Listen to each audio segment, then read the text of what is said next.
कोल्हापुरात युतीमध्ये लढणाऱ्या शिवसेना भाजपमध्ये महापौर पदासाठी लढाई शिगेला. शिवसेनेचाच महापौर होणार. शिंदेंच्या शिवसेनेकडून बॅनरबाजी.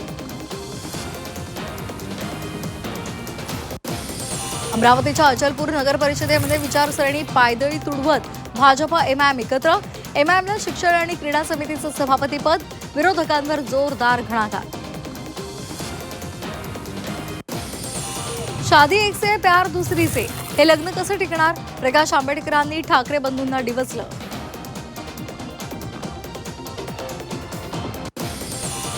बँक कर्मचाऱ्यांचा 27 जानेवारीला एक दिवसीय देशव्यापी संप. 5 दिवसांचा आठवडा लागू करण्याची मागणी. 24 तारखेपासूनच्या सुट्ट्यांमुळे 27 जानेवारीपर्यंत बँकांचं कामकाज ठप्प राहणार. राज्यातील 10वी आणि 12वीच्या विद्यार्थ्यांची परीक्षा. 10वीसाठी 5000 परीक्षा केंद्र, 12वीसाठी 3000 परीक्षा केंद्र असणार. कोणत्या परीक्षा केंद्रात कॉपी झाल्यास त्या केंद्रांवर कारवाई होणार. पालघर तालुक्यामधील उमरोळी सरपाडा इथे जेनेसिस औद्योगिक वसाहतीकडे जाणाऱ्या रस्त्याची दुरवस्था. प्रवाशांचे मोठे हाल. तत्काळ रस्त्याची दुरुस्ती करावी मागणी. मुंबईमधलं वाढतं प्रदूषण रोखण्यासाठी शहरातील 106 बांधकामांना स्थगितीची नोटीस. बांधकामस्थळी वायू गुणवत्ता मापन प्रणाली न बसवणाऱ्या बांधकामांना नोटीस. मुंबईमधील काही भागात 27 आणि 28 जानेवारीला पाणी पुरवठा बंद राहणार. मुलुंडमधील जलवाहिनीच्या कामासाठी भांडोपाणी ठाण्यातील पाणी पुरवठा काही भागांमध्ये बंद असेल. मालेगाव शिक्षण घोटाळ्यामध्ये आणखी एक गुन्हा. सरकारची 75 लाखांना फसवणूक केल्याचा गुन्हा दाखल. 1000 कोटींचा मालेगावचा शिक्षण घोटाळा. संगीतकार पलाश मुच्छल विरोधात 40 लाखांची फसवणुकीचा आरोप.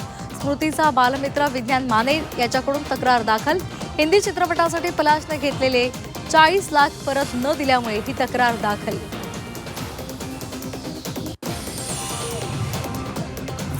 गँगस्टर रवी पुजारीला दक्षिण आफ्रिकेमधील सेनेगलमधून अटक. मुंबई गुन्हे शाखेच्या खंडणी विरोधी पथकाची मोठी कारवाई. झारखंडमध्ये रेल्वेचा अपघात. रुळावर उभारलेल्या ट्रकला धडक. अपघाताचा व्हिडिओ समोर.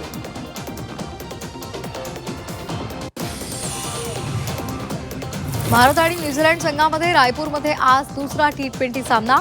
मालिकेमध्ये विजयी आघाडी घेण्याच्या इराद्यानं भारतीय संघ मैदानात उतरणार. तर किवींचाही कमबॅकचा प्रयत्न. मुंबई महापालिकेच्या विद्यार्थ्यांना भारतीय लष्कर मोफत नौकानयनाचे प्रशिक्षण. जपानमधील नागोया इथे होणाऱ्या 2026 आशियाई क्रीडा स्पर्धाच्या पार्श्वभूमीवर भारतामधील नौकानयनपटू जोरदार तयारीला. मेंदूच्या आजारांचं निदान करण्यासाठी आता AIचा प्रभावी वापर होणार. IIT मुंबईमधील संशोधकांनी विकसित केलेला ब्रेन प्रॉट हा आणि त्याचबरोबर ट्रॅक प्रॉट AI हा अत्याधुनिक स्मार्ट प्लॅटफॉर्म मेंदू विकारांच्या मुळाशी असलेल्या जैविक प्रक्रियांवर प्रकाश टाकणार.